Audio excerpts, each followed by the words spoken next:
Hello बच्चों, let's read the question. The question says an electric charge plus Q is placed at the center of cube of side A.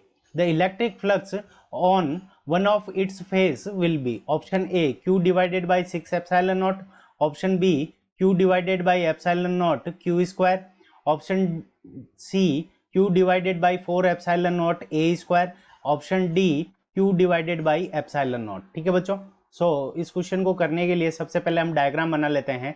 तो ये हमारा एक cube हो गया और इसके सेंटर के ऊपर यहाँ पे हम सेंटर मान लेते हैं। तो यहाँ पे हमने क्या किया, प्लस क्यू चार्ज को यहाँ पे रख दिया।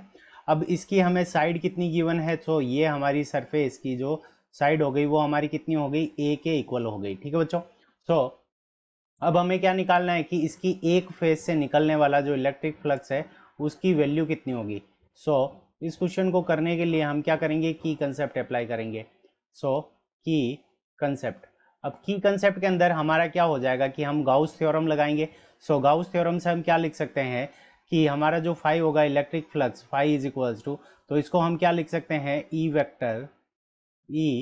Vector dot D S vector. ठीक है बच्चों, E A vector dot D S vector is equals to, तो ये हमारा किसके इक्वल होगा, तो क्यू एनक्लोज्ड, यानी उस सरफेस के अंदर कितना चार्ज एनक्लोज्ड है डिवाइडेड बाय एप्सिलॉन नॉट। ठीक है बच्चों, Q enclosed divided by epsilon not. अब देखो यहाँ पे इसके अंदर टोटल नंबर ऑफ फेसेस कितनी होगी, 6 होगी। ये फर्स्ट फेस हो गई, ये पीछे वाली सेकंड फेस हो गई, ये थर्ड नंबर फेस हो गई। ठीक है बच्चों, और ये आगे वाली हमारी फोर्थ नंबर फेस हो जाएगी, ये आगे वाली, ये फोर्थ नंबर। फिर नीचे जो सरफेस है फेस वो हमारी फिफ्थ नंबर फेस हो जाएगी, और यहाँ पे इस साइड वाली ये हमारी कितनी हो जाएगी। एक क्यूब के अंदर टोटल नंबर ऑफ फेसेस कितने हो जाएगी, 6 हो जाएगी।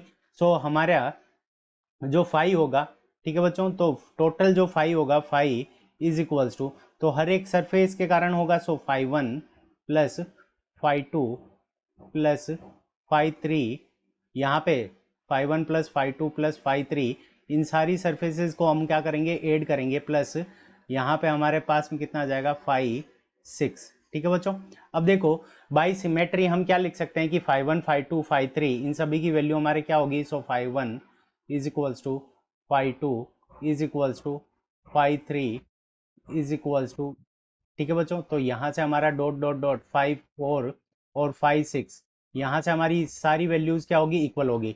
तो अगर हम एक फेस के कारण निकालना चाहते हैं, तो अगर हम 5 1 से निकालेंगे तो टोटल 5 की वैल्यू क्या हो जाएगी, तो चार्ज कितना इनक्लोज्ड है, क्यू।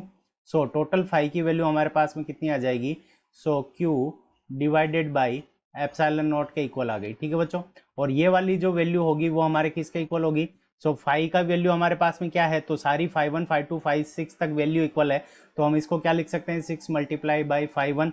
हमें एक फेज के कारण निकालनी है, तो 5 1 इज इक्वल्स टू, तो यहाँ पे हमारे पास में कितना हो जाएगा, Q divided by 6 epsilon not. ठीक है बच्चों, एक फेज के कारण जो वैल्यू निकलेगी वो हमारे पास में कितनी आ जाएगी, Q divided by 6 epsilon not. तो ये हमारा एक फेज के कारण जो इलेक्ट्रिक फ्लक्स है उसकी वैल्यू है।